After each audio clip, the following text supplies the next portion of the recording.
Welcome back to the All Things Everything podcast presented by Gulf Coast Smoke. My name is Alonzo. And I'm Sabrina. And this is episode 11, Halloween edition. So today we're going to talk about... So today we're going to talk about cooking horror stories. Doesn't have to be barbecue related.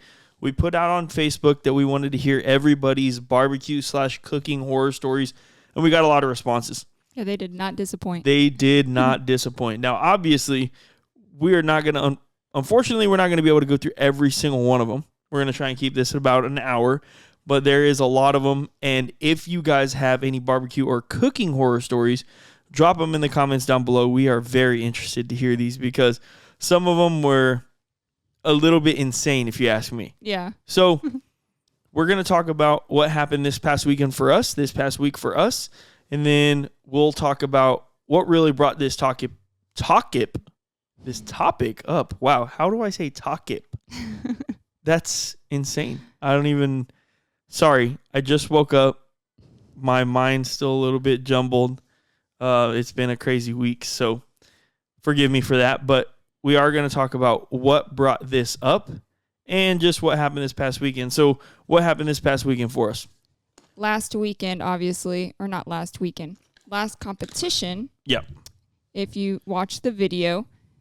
Which it should be out yesterday, right? Yes. If you watch the video, I dropped the chicken bag. Not all the way, but I went to put my arm through the loop, and it missed. It fell. Luckily, we had the time to actually go back inside, wipe down the box, and go back. Yep. So this past weekend, we went to Ingleside. Sure. Battling Barbecue. Yep. One of my favorite barbecue competitions of all time. Oh, yeah. I think that's the third year that we've done it? Third or fourth? No. No? No, we've sure done not. It. We did it. Wasn't last year our first year doing it? No, we've competed in Ingleside before. Are you sure? Yeah, because I remember so last year we were kind of in the same area by the railroad. Oh yeah, we were next to Rini actually. And then the year prior to that, we were like out in the open field. Yeah, I don't remember that. I ain't gonna lie. It might be because I just woke up, but I do not remember that. I mean, I believe it's our third year doing it. Huh. That's actually a surprise to me. Yeah. Well, because I remember that was like one of the very first competitions we ever did. Yeah, because I mean, last year we only did one competition. Yeah. Only, and it was that one. And the year before, I'm pretty sure it was that one. It was only that one? Yeah. Oh, so, okay. Well, I guess that makes sense. That might be why I don't remember it. Yeah. And maybe it kind of like blended together. Right. But yeah, I mean, other than that, so we competed in that one. Sorry to cut you off, but it is definitely for a great cause. Yeah. So they sponsor children that are fighting cancer, and all of the proceeds go towards the families. Obviously, they're going through a tough time, and Brian Yoder, the president of Battling Barbecue, just put on this event, and it's just so much fun. Besides the fact that we know it's for a great cause, it really is just a well put together event. For sure. There's a lot of vendor spots. There's places for the kids to go play. Everything is really, really spread out nice and neat. There's lights everywhere. They gave buckets for ashes. I loved that they did that. And it's just, again, shout out to Brian Yoder. Shout out to Battling Barbecue. Just an amazing, amazing event. If you guys can go next year, I invite you to come. It is just, again, it is one of the best. So anyway, keep on going. I'm sorry I interrupted. I just really had to say that. No, yeah. I mean, we definitely needed to. It's a great competition to go to. Yeah. So going off of, just dropping a chicken the week before, and we went to turn in chicken. And, I was being extra careful getting it into that carrier and everything. I know we were short on time, but I didn't realize how much. And so, two of the kids were trying to go with me. And there was some discussion on who gets to hold the camera, who gets to hold the QR code. And I'm not thinking about the time, right? So I'm just trying to, figure out the situation. Like, okay, come on, like, let's just get going. And then I hear, it was either Bree or Zach, one of them yelling like, you got a minute and a half. And I'm like, oh crap, So I snatched the QR code out of Son's hand and I just go to get to turn in. and went to check the time because I had it either, I think, on my watch or something, and bag slipped again. Mm-hmm. Same thing happened 2 weeks in a row. Yeah. And, there's all these things like instantly that are going through your head, but your body just like reacts faster than that. Yeah. And so I just took off running because I didn't want to be late. I mean, I got there and there was maybe like 30 seconds left. Yeah. And I opened the box and chicken still looked good. Yeah. But there was a lot of like sauce and juice that was spilling out of the box. Yeah. And we didn't have the time this time around to try and fix it. Yeah. But I mean, we got it turned in, and honestly, not too bad. We got an 11th place chicken. Yeah. So we did get an 11th place chicken, but just full transparency, we did get multiple bad pretty bad appearance scores, right? So we got 3 8s on appearance, and then we got 2 9s, and we actually got a 10. But the 3 8s is like pretty uncommon for us on appearance. For sure. So I definitely think it was affected a little bit. Oh yeah. But in the moment, right? You were obviously pretty upset, 2 weeks in a row. Oh yeah. I don't typically get very discouraged, but I was like, I was down in the dumps. Yeah, and I was, for me, I don't know what it is. Like, it's kind of like the same situation with Penelope the other day when she hurt herself. In those moments, like, I think when I can tell something's, like, really bad, it's just your instincts take over. Like, my instinct is not to get mad in a situation like that. It's to just, like, try and calm the situation down. Like I was telling you, I was like, of course, my choice of language was not exactly what I'm going to say, but I'm like, who cares? Like, it's barbecue. Like, it does not matter. If we get dead last because of that chicken, it does not matter. Like, it's no big deal. And in the moment, again, like, I meant it, right? I really did. And that's what I was kind of telling you, like, before. I've told you this recently. I feel like whenever I say things or I do things and I, like, truly mean them within my heart, like, good things happen. And I meant it that day. Like, yeah, after the fact, and I sit there and think about it for, like, 30, 45 minutes. I'm like, damn, that really sucks. Like, we probably just screwed ourselves. But it didn't turn out that bad. So we ended up with an 11th place chicken. On ribs, we ended up getting fourth place. Okay. And then on brisket, we ended up getting 2nd place for a 4th overall out of 50 teams and 50 really good teams. So it was a good competition for us. It was a good little comeback for us. We were in a slump, kind of. I say Poteet was a little bit weird because I felt like our barbecue was actually really good in Poteet. Yep. I think Poteet kind of messed with us a little bit because we had gone GC, Poteet, where I thought our pork was very good. Mm-hmm. We ended up getting a 25th pork. And then it really messed with me for Laredo, and I just tried to change too much for Laredo. Our ribs tasted nothing like what we normally put out. They were really caramelized. The bottom was extremely charred. We still season the same exact way, but yeah, it's just the technique of cooking them was a little bit different there. And that's the cool thing about it, right?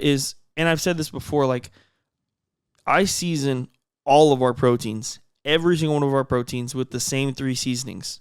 Chicken, not necessarily. It can be one of 2. It could be 1. It could be all 3. It really just depends. But, man, really depending on the way that you cook, the cooker that you have as well makes a huge difference. Like in Laredo, I can promise you, every single one of those proteins, even brisket, even though we did good on brisket, even brisket had a different flavor because I cooked everything differently. And I don't know why I did that. I just really, really thought like, oh, we're in Laredo. I should make darker ribs. I should do less sauce on my pork. I should be smokier on my brisket. I just overthought everything. And I think Poteet kind of messed with me, but then we talked with Phil last episode, and he puts it into perspective. It's like, man, in Poteet, I thought my chicken was really good, so I ran it again and hit the 2nd place bird. Mm-hmm. That's what you're supposed to do, not what I did. Right. I completely went against everything that I've known for this whole year. And when you try and do something that you don't know, it's going to show. Mm-hmm. And it showed. And I definitely thought that our food was just not that great that weekend. Looking back on it, I would never do that again. But hindsight's 20/20. It just kind of is what it is. Well, I think that's what Phil knows those things because I'm sure he's been through it before, and that's what it takes. Is just that's why he's so good is all that experience. Yeah. And so I mean, it sucks for us in the moment, but it's just more experience for us. Yeah, for sure. And like I told you, the rest of the year, all the way through next year, for forever, like I am not making drastic changes like that ever again. Maybe like, oh, hey, this just not hitting anymore. We haven't gotten to walk in 2 events. Like, let's switch up a sauce. Let's just go back to the basics, make sure we're doing everything exactly the way we need to. But, good barbecue is good barbecue, and it's probably going to have a possibility to hit anywhere. Mm-hmm. So I was happy with the 4th place overall, really happy. I mean, we were not very many points off of GC, so we're right back in the hunt, which feels really good. And, I feel confident about so moving forward. We're not gonna compete this weekend. We have some family stuff that we're going through right now, so we're not gonna be competing this weekend. But we should be back at it next weekend, and we're just gonna follow this whole thing that we're saying. We're gonna follow our path. We're gonna cook the way we cook, and we're gonna wish for the best. And that's really all that we can do. And hopefully, you'll be able to see the video for Battling Barbecue not next Tuesday, but the Tuesday after. Yeah. And I believe we got footage of me dropping it from the shaky hands of our son in the camera.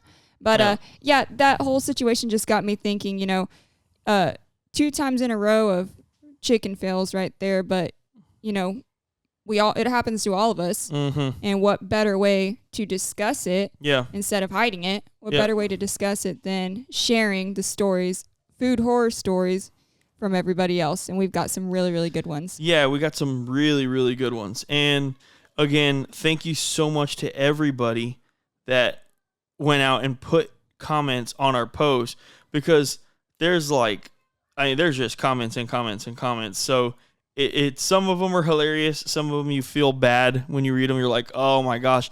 Like you think about the chicken drop and you're like, that's nothing.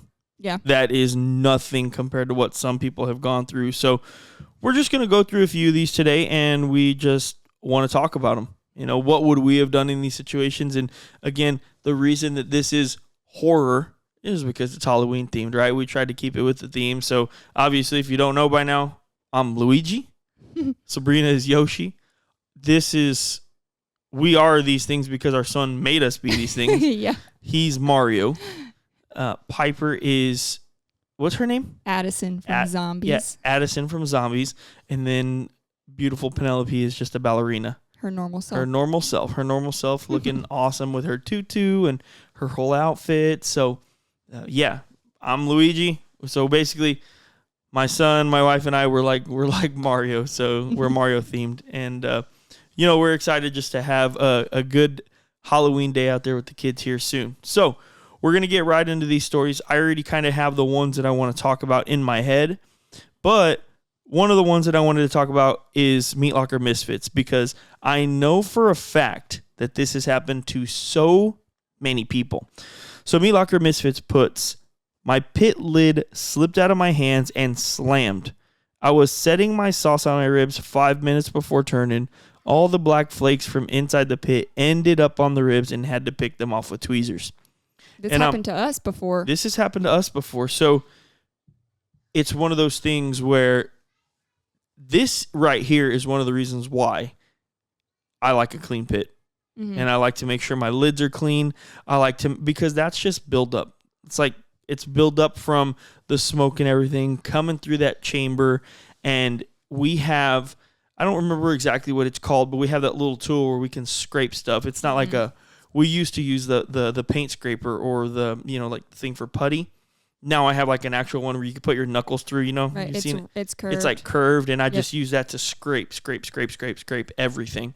So those little flakes, the same exact things happened to us before. And I can't remember the exact situation when it first happened, but I remember, because I used to hit my drum. I used to hit the lid of my drum like all the time. I don't know why. It's just like the same thing. I put the sauce on the butter. I can't explain why. I just do it. I used to hit my drum, my gateway drum on top. So where you have the handle, I used to just pop it with my fist. Yep. And there was just a couple of times when I lift the lid and I was like, like, what are all those black flakes? Yeah. Like, well, what is that? And then you realize that it's all that buildup coming off the inside of your lid, and it's going on your food. I want to be honest, that's just nasty. It's nasty stuff, right? So you definitely do not want that on your food.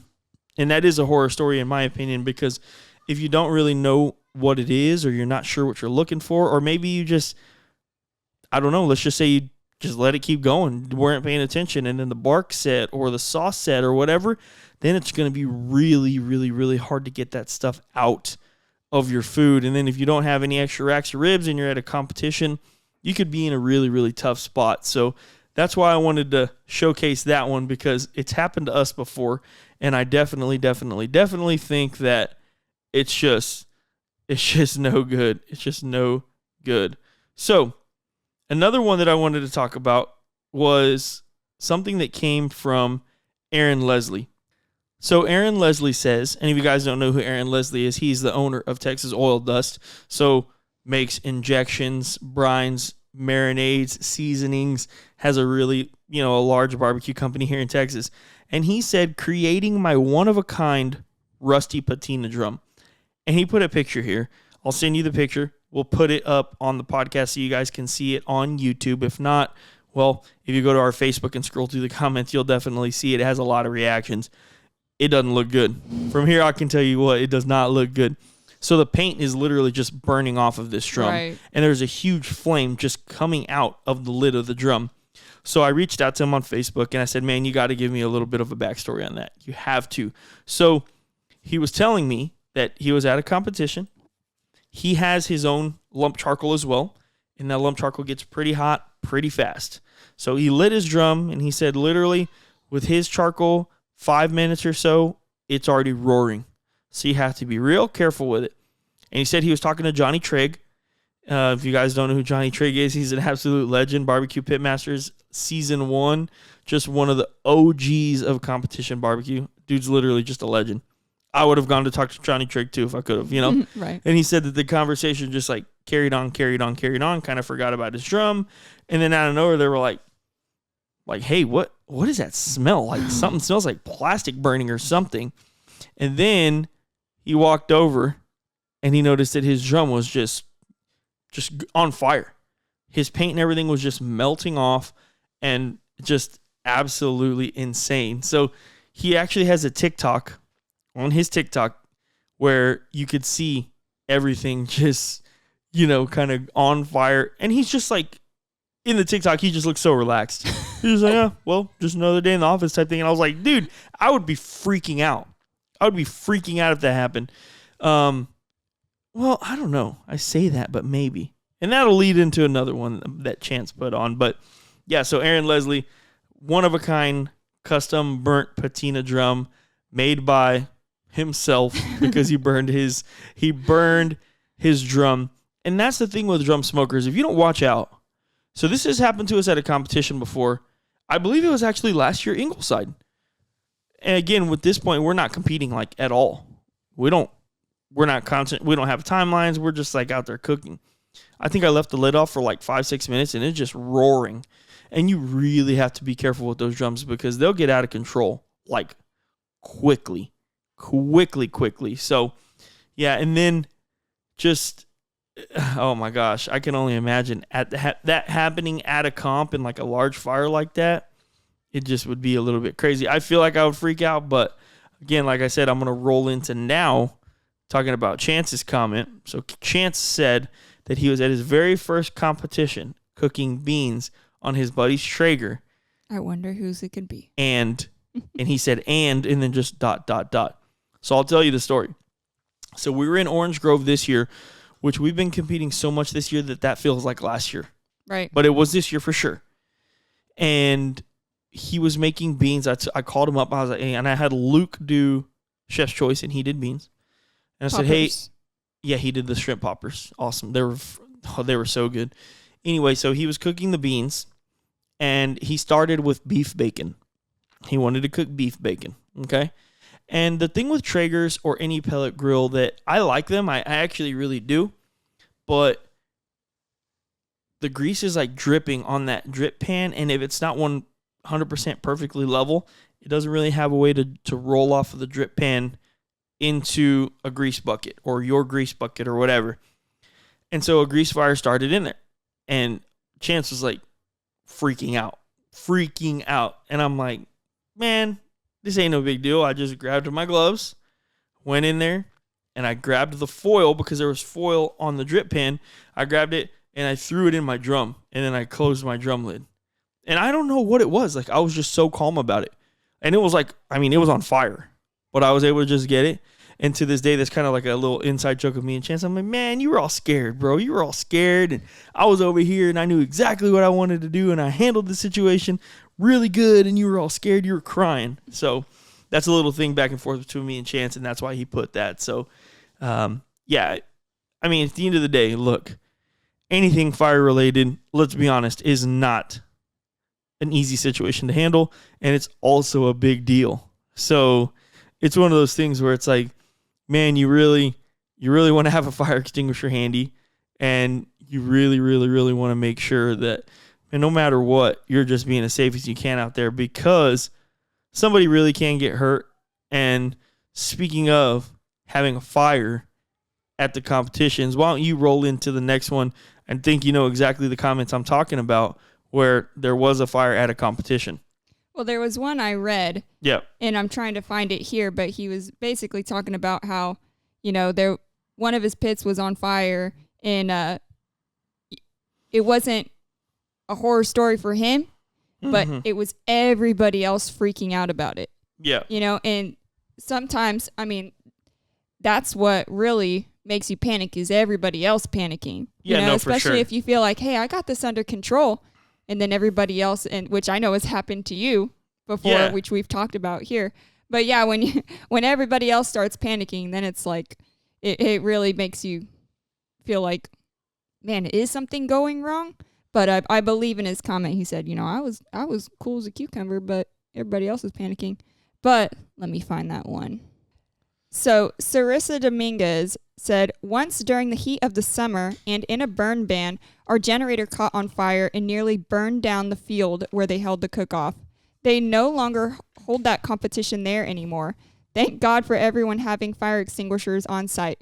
Overcame it and took home a first place brisket, but they roasted us at the awards. Yeah. That one is crazy. Yeah. To have an actual field completely light on fire or halfway light on fire is Oh, because that pretty, can get so out of hand. Oh, that can get super out of hand. I mean, that's what I'm saying, right? Like, obviously, I joke around with Chance, but, like, there's nothing to joke around when it comes to fires, like, at all.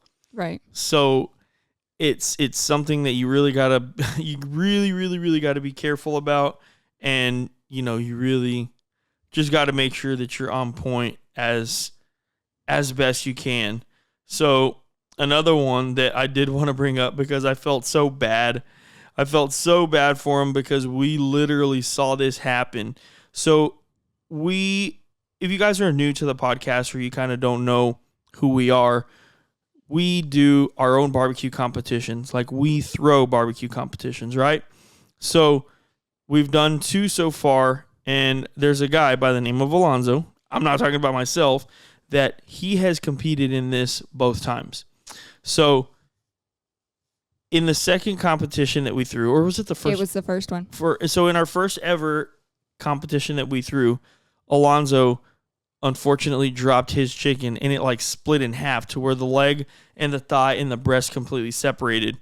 And Sabrina was filming him at that time, and we got it all on camera, and he said that was his biggest fail. He's like, the whole world to watch.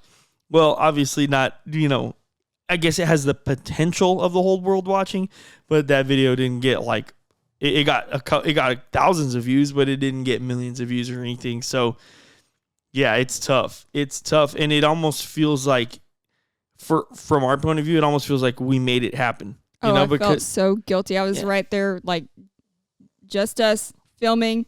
Yeah. You know, you feel like the pressure might be on because the camera's there, and I felt so bad. Yeah, I mean, it's tough. It's a tough situation, but, you know, these guys understand what they're doing or what they signed up for whenever they come to our competitions. Like, I told everybody, I'm like, hey, you know, just be okay with there being a camera, be okay with us interviewing you and like getting up close and personal for the footage. That's really what it's about. We want to capture all that stuff for the viewer so they hopefully have a really, really good video that they can come back and watch and really understand a little bit more about what competition barbecue is about. So, yeah, we did hate to see that with Alonzo, and it's just not fun watching somebody make that mistake because we know what that mistake feels like. I mean, hey, I'm 2 for 2. Yeah. Don't feel too bad. Yeah, don't feel too bad at all. Don't feel too bad at all. I did want to mention Autumn Ray Moran. She said, missing my rib turn-in this past weekend. So she was at Battling Barbecue with us competing, and she missed her rib turn-in. Yeah. And from what I understand, they were banging. Oh, they really? were banging ribs. Yeah. So Lee Hickle, her dad, got a walk-in ribs, and they both were like, dude, hers were so much better than Lee's. Oh, wow. That's what, and again, I didn't taste them. I'm just going based off of what I heard, and apparently they were really good. And I feel like that's one of those things that it almost feels inevitable, like that it's going to happen, but I just hope that never happens to us. Yeah, it really puts it into perspective, too, because, I mean, dropping the chicken bag twice, it's like, or the box and the bag, it's like, damn, like, that's the worst thing that could happen, right? Yeah. But no, it's not. I mean, getting a DQ is the worst that can happen. Yeah. And so if you get DQ'd, you're 100% not winning. Right. If you get DQ'd in one meet, you 100% are not going to win. It doesn't matter if you get a perfect score on the other three, you will not win. You just won't do it. So it stinks. Like when we were in Poteet, remember that one guy that got 3 high walks? And then when it came to top 10, we're like, man, where was that guy? And I went back and looked at the overall, and he didn't turn in brisket. Oh, the guy's in the blue, blue it shirt was in the back or it something? was like Brady Trucking or something like that. Yes. And I was like, man, they could take this thing. You're right. Yeah, But they didn't turn in brisket, or something happened with their brisket to where they got DQ'd for it. So they had a 0 on that brisket, and yeah, they ended up not even getting the top 10, which is, that takes you out of the running instantly. So, I mean, have we had any fails that you can remember here at the house or anything like that? Off the top of my head, I was thinking about it. I couldn't think of any. But, I mean, have we had any fails here at the house? Oh, we've had fails. I mean, we've had times where we've had to, reshoot videos completely because we've messed things up. I promise you on everything. That was one of the things that came to my head, but I didn't really know if not that you didn't want to talk about it, but like if it was worth talking about. So when it comes to actually filming videos, so that's what we primarily do, right? Of course, we're podcasting right now, but our main thing is we like to film recipes. We like to film videos. And I can promise you, how many would you say have we made that never came out from the beginning till now? I mean, less than 5, but to me, that's I would still say a more lot. than 5. You think so? Well, I'm just saying ones that never came out. There's Yeah. been ones that we redid. No. I mean, yeah, we redid it and eventually got it right, but I'm including like the ones we got wrong. I'm including that in there because I don't think it's been too many, but it's been enough. It's been enough. It's been enough to where it's like, okay, so I can think of 3 off the top of my head. 2 breakfast sandwich ones. Yeah, it was 2 back-to-back. We felt both of them, 2 right? back-to-back, and then the one where I tripped and dropped the chicken. Remember that? Whenever it was supposed to be rotisserie chicken and there was holes out there because ghost, and I stepped and I fell and I dropped the chicken.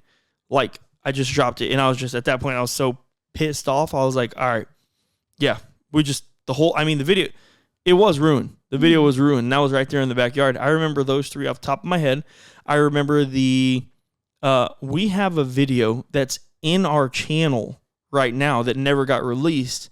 That is the beef ribs, Vortex beef ribs. Oh, yeah. And we never released it. It's literally still sitting in our channel right now. Picanha?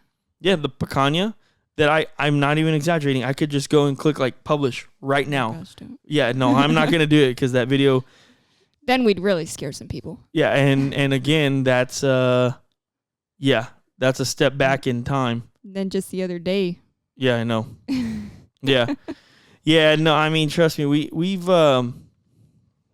had we've had a lot of fails. And then that's the thing. When you're doing this, it's kind of, the other day we actually had a meeting with Malcolm and Rochelle Reed. So we're part of their ambassador program, and we had like a team meeting. It was kind of like a round table. Sit and ask questions, talk about the answers and all that stuff. And one of the questions that was asked to Malcolm, we didn't ask it, was how many times do you film or practice a recipe before you film a video? And his answer was the same answer that we have. Virtually none. In a realistic, perfect world, we would practice a recipe 3 times before we actually put it on video. That way we know everything we're telling you guys is 100% correct, and it truly does taste good all the time. That's just a fact. Now, I will say this. Every time we make something and we put it out, we obviously do really like the flavor, and we just, I don't want to say we get lucky because we know what we're doing enough, right? We know what we're doing enough to get the job done, but yeah, we never practice recipes anymore. It's just like, hey, we have this idea in our head. Let's put it together. You know, maybe we could write it down. Maybe we could talk about exactly how we want to do it, and that's pretty much it. Right. If it doesn't work out, we either don't do it or we try again. Yeah, or we scrap it. I mean, and that's the thing. It's just one of those things, you know. Like last week, you know, we were making chicken. We were making barbecue chicken in the backyard, and that was gonna be our video. It was going to be our video. So I mean, maybe we got, I don't know how many minutes into doing it. Maybe like a decent amount into doing it. The chicken looked so good. We're doing a backyard bird. I was flipping it consistently over coals, being real careful. And Sabrina and I were just talking. And, you know, out of nowhere, I flipped over one piece. And it was just straight up burnt. Like, straight up burnt. And I was like, how did this happen? Like, this was perfect. I'm exaggerating about 25 seconds. This was perfect 2 minutes ago. You know, on the backside, and then I was like flipping them. That spot wasn't too hot. The hotter coals were on the left side, and that side was still perfect. Those chickens still looked perfect. And we're like, what just happened? So we tried to go with it for a few seconds, and then like I was just really frustrated, and I was like, dude, this bird just doesn't look good. It doesn't look good. Let's scrap this whole video. So what we ended up doing was we finished cooking the birds. They came out delicious. Yeah. Truly. And I'm not just saying this like, oh my gosh, those chickens were so good. And that's when we came up with our leftover chicken sandwich idea, which was, as of right now, it was 2 videos ago. So the Laredo contest was just posted yesterday. The Thursday before, the leftover chicken sandwich video, that was with that messed up chicken where we had one that just looked just awful. It was funny, though. The girls were like, oh, it's the best chicken I've ever had. It was good. It really was good. Like I said, the chicken was super good. 100% super delicious. It's just, man, the thing that stinks. And what we were going to do is we were going to keep it and we were going to post it to YouTube just to show people about these fails, these horror stories. Man, because, you know, at the end of the day, we are human beings and we're not always going to cook everything perfectly. It's just not possible. Even at competitions, right? It's like, it's really about like, if you make a mistake, how are you going to fix it? And we were able to fix it that day. It really wasn't a big deal. But, man, I started getting a little flustered because I'm like, man, everyone's going to roast me in the comments or like, dude, you just burnt that chicken, blah, blah, blah. No wonder you don't get first place chickens at contests. You get first place everything else. But, and I just really, I don't know. I don't know what made me, but I just really didn't want to put it out. So, again, we readjusted and we came back and we did that leftover chicken, that barbecue chicken sandwich.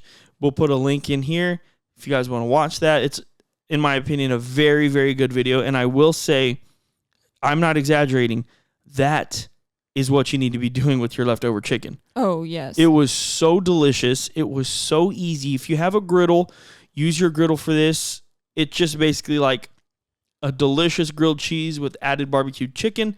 We added barbecue sauce. We used My Pits Are Burning Hot and Oasis. Everything just came out so good. So, was a really good recipe. Our fail turned into something good. Obviously, we didn't show you guys the fail, but it happens, and it still happens. And we've been YouTubing for like 3 years now.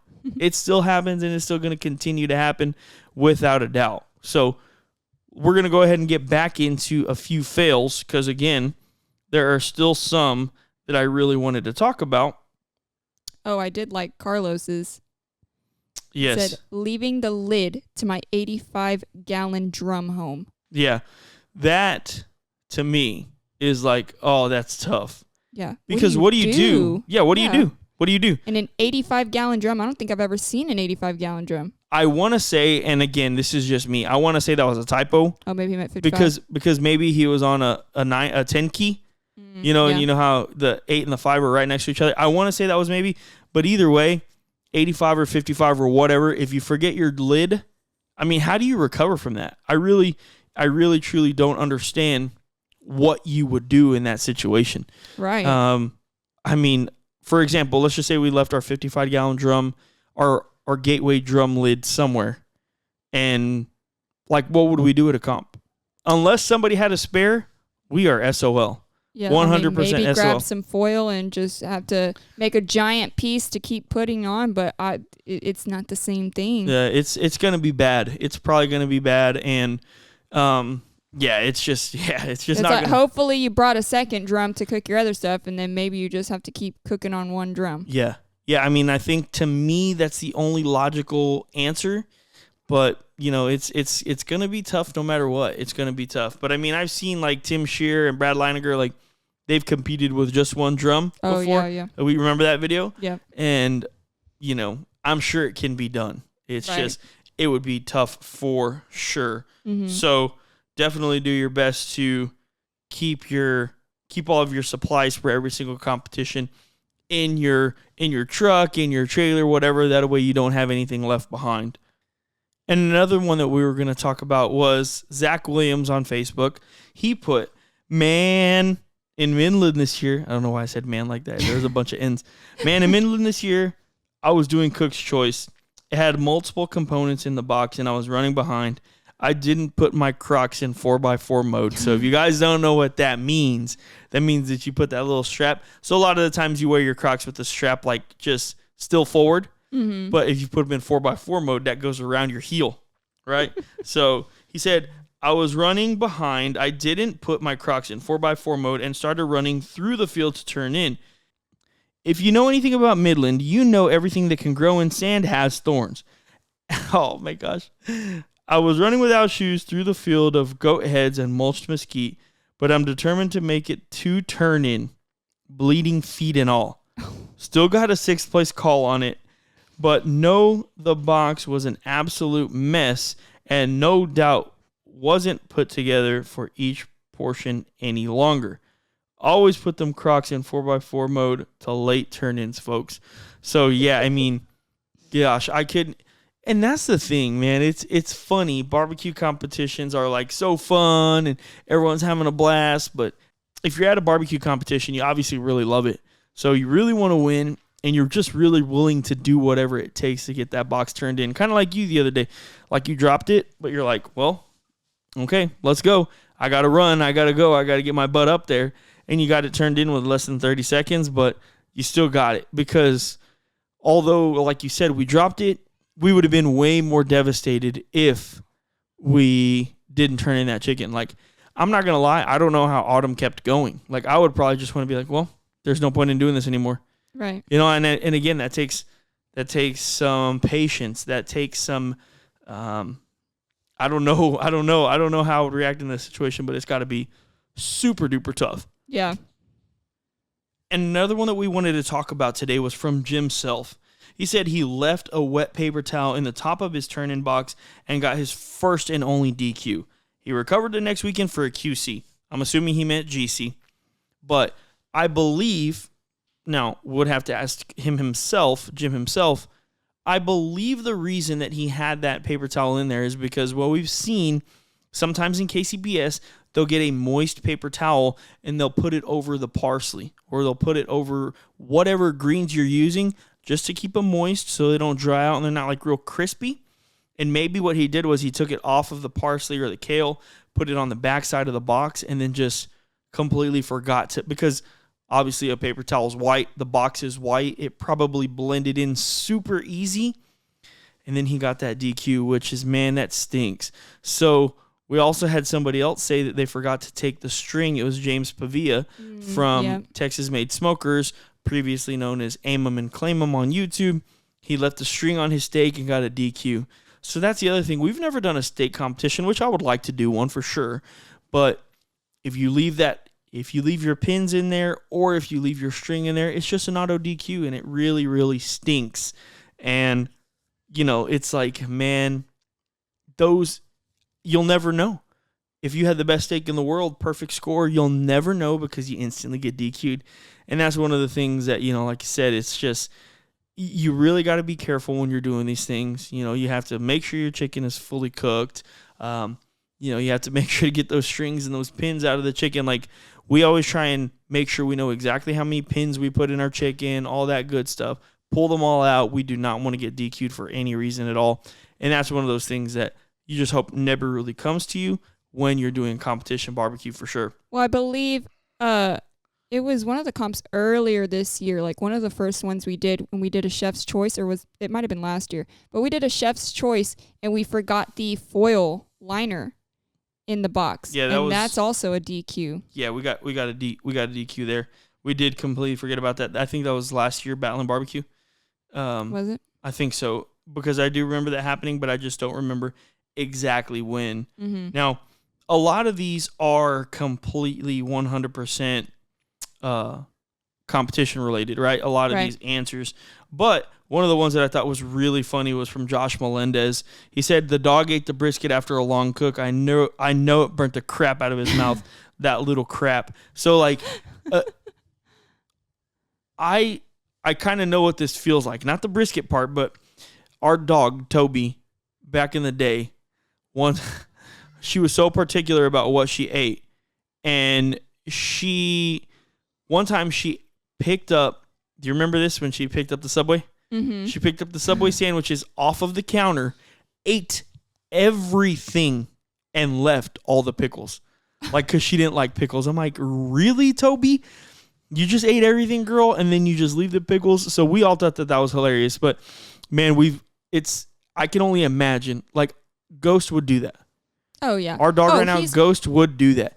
This dude tries to go get, like, chicken bones and everything when we make wings and stuff. Like, we have to be careful because this dude is crazy. Well, one time I made, like, pork, like, Asian marinated pork skewers, and I had them on the table because I was filming something else, and this dude got up on the table and ate the pork skewers, like, a bunch of them, and, like, you try to get him, and he'll instantly swallow it. Luckily, he was okay. But I thought it was funny. Brian Van Dyne had one. It said, I was stationed in San Diego while in the Navy. Saw that one. We were grilling steaks one day, and a Seahawk swooped down from above and snagged one of our steaks right off the hot grill. We just stood there totally amazed and watched it fly away in disbelief. Like, yeah, what else are you going to do? I would probably do the same thing. Like, wow, that just happened. Yeah, it's... Yeah, I'll tell you what, I don't know what I would do if a Seahawk came and grabbed my steak, dude. Like, what do you even... Hey, you earned it. Yeah, I mean, it's like, nature wins, I guess, right? Like, I don't even know what I would say. I would obviously be probably a little ticked, but I'm like, that would probably be hilarious. That would probably be hilarious. So, one of the other ones that I saw, and so I'm obviously Hispanic, and this is something that is typical in Mexican culture. Eddie said, years ago, a friend of mine cooked tripas for the first time. If you guys don't know what tripas are, it's intestines. It's like the intestines, right? I watched him take the first bite of a taco, and when he did, it looked like grease oozed out of the back. And with a disgusted look, he immediately said, man, these taste like you know what.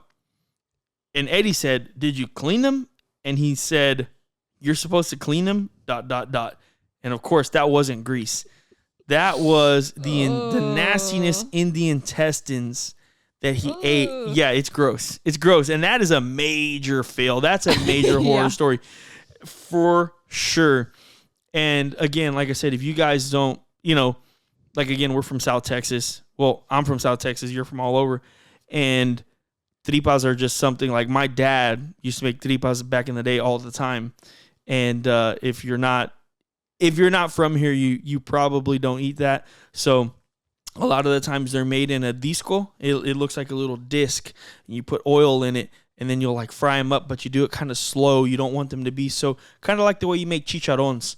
You'll actually fry them, but you fry them at a lower temperature for like hours and hours and hours, so you can like render all that fat. So you don't want them too chewy. You don't want, you know what I mean? Right. It's there's just a lot to it. I don't know how to cook them at all. Like, you couldn't ask me to do it, but I've had them before, and it's like, that's one that's like, I would probably never be able to eat tripas again. Mm-mm. There's just no way. There's just no way that I'd be able to do it. So just kind of crazy. I still remember when we were kids, one of my dad's friends, he had a tamale for the first time and didn't know that he was supposed Take to the husk off. Yeah, so he's chewing it. He's like, man, mine's real tough. Are y'all's tough? And man, he never lived it down. Yeah. Yeah, no, I mean, like I said, there's plenty of stuff like that. If you don't know, you don't know. One of the ones I didn't want to talk about was Parker Brown's. So he said this was a long time ago, but we were smoking a brisket on our old pellet grill to bring to church the next day. We were letting it do its thing. Then we go back and see the grill is at 80 degrees and the hopper ran out of pellets. We then just threw it in the oven, and everyone at church was telling us it was the best brisket they've ever had. So I'm like, dude, yeah, sometimes, you just kind of get a little bit lucky. And the way I look at it is like, man, when it comes to barbecue, I want my barbecue to be perfect all the time, for sure. But I also think that there's a lot of people out there that they've had mediocre barbecue so much their whole life that when they get something that's above average, it's incredible to them. Right. It's incredible to them. Like, there's been some things that I've made before, and I'm like, I'm not really too hot about it. But then, like, everyone else is like, oh my gosh, Right. like, this is fire. This is so good. Like, how did you do that? And I'm like, you have to remember that it's kind of like the same thing with any cuisine. If like, for example, if we went and had like great Italian, because we're used to Olive Garden all the time, not talking crap about Olive Garden, but then we go to, have like a authentic, really, really good Italian place, like, that's kind of the same thing. If you're used to just like mediocre barbecue from chain restaurants and then somebody makes you a really good brisket, yeah, you're going to be able to tell the difference. So even if it's not like up to par for you, you most definitely might still be able to pull it off, not Right. like you're poking anyone's eyes. It's probably better than Right. what they're used to having. And that's really all that really matters, to be honest. Yeah, I think that's happened to me with like almost every cake I've ever made for someone. I'm like, Oh, I you're- messed this up, or I didn't like this, or this didn't turn out the way I want. And then they're like, oh, it was amazing. Yeah, you're like that though. Like, every single cake that you make, like, Every single one. well, it's like the same thing, like kind of the way I am with like competitions. Sometimes I'm like, oh my gosh, this is not going good. This doesn't look good. I don't like this. And I get frustrated. And then it's like, first place ribs. You're like, Yeah. oh, okay, I guess I'm just being a fool. But, it's just, to me, it's almost like human nature, man. You're hard on yourself. Sometimes you're your own biggest critic, and it stinks, but man, it just is what it is. It just kind of happens sometimes. So Hey, and it's stressful cooking for other people, worrying about if they're going to like it or not. yeah, no doubt.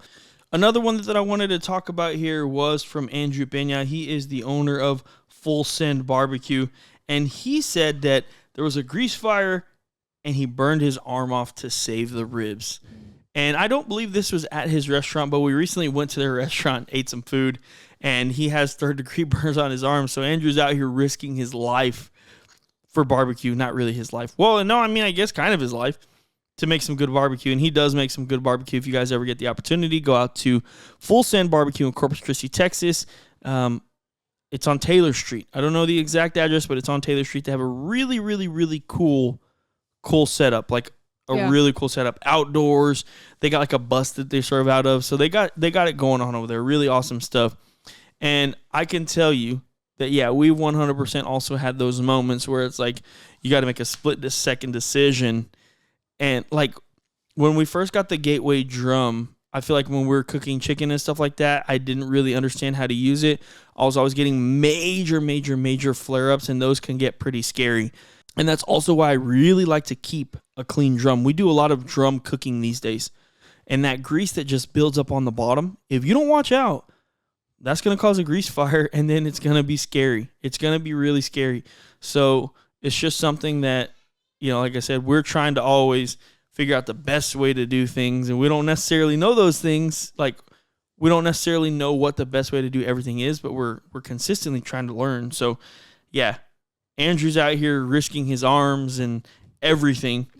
A lot of the comments I know. the same way. A lot of people burning themselves trying to save their food. I know. And one of the ones that I thought was, oh my, like, this is one that I don't think I could keep my cool with, or I don't think I could stay patient with. Armando de Luna says, the promoter not showing up to an event, they canceled and didn't tell anyone. Dang. What would you do in that situation? Imagine we drive, for example, to Needville, whatever, and we set up or we get there and we're like, man, what's going on? And the promoter canceled the whole thing and just didn't tell anybody. I would be so upset. To me, that's just completely disrespectful. And it's like, man, these people spent time, money to get out to this competition. You need to have that common courtesy to give them that heads up. So it's, that's a tough one. That would be a tough one for me to swallow. For sure. And I'm not really sure exactly what I would do in that situation. Obviously, turn around and go home. Yeah, I was gonna say I can't really do anything. I don't know what I'm saying. I can't do anything at all. So it's one of those things where it's like, man, it's, hey, go look up at the nearest contest. Yeah, I know. Get over there. Yeah, actually, I would probably try and do that. I'd be like, hey, is there something like within an hour or something we can go to? Hopefully, it'd be closer to home an hour rather than further away an hour. But I would probably try and do that for sure. So, looking through, there's a lot of great stuff in here, but let me see if we can find one more that we want to go over. So, we went over a lot of competition stuff. We went over a few things that were backyard stuff. And let me see here. Getting my injections mixed up. Man, yeah, that would stink too. Like injecting your brisket with your pork or something like that and have like sweet brisket. I would be pretty devastated on that one too. Tim Matthews caught my arm on fire from opening my drum smoker. The brand of lump I was using was acting funny, so I opened up to take a look and the flame shot up and inside to the left arm sleeve of my coat, and then they went on to RGC.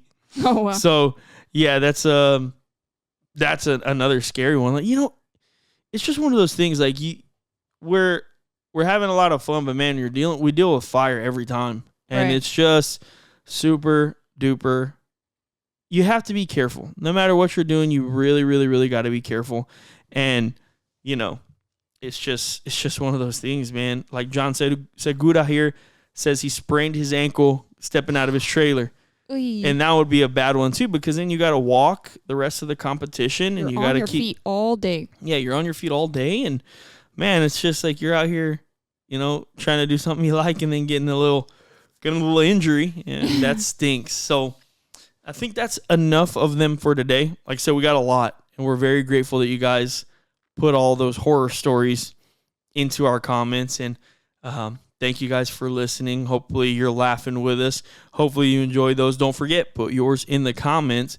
So some of the things that we have coming up soon is, like I said, we're taking this weekend off. We'll be doing some recipes. I don't know if I should talk about the recipe we're doing next. Let's just try and put it out on video. It's the one that I've been talking about where I want to use that specific thing as buns.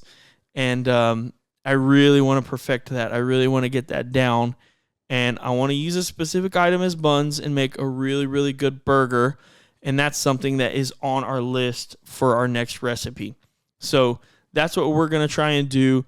Next weekend coming up, we have a competition in Uvalde, Texas, which I'm really, really excited about because the head judge over there is Brenda Waters. And I'm just excited to go over there and feel that energy at awards again, and hopefully we can get lucky and come home with the GC. So the biggest thing that we got going on basically is we're just going to keep on keeping on. We're going to do our recipes. Also, if you're listening to this in the morning, so like let's just say right now it's 8, 9, 10 a.m., even noon, at 5:30 p.m. today on Friday, we're going to have a new merchandise drop.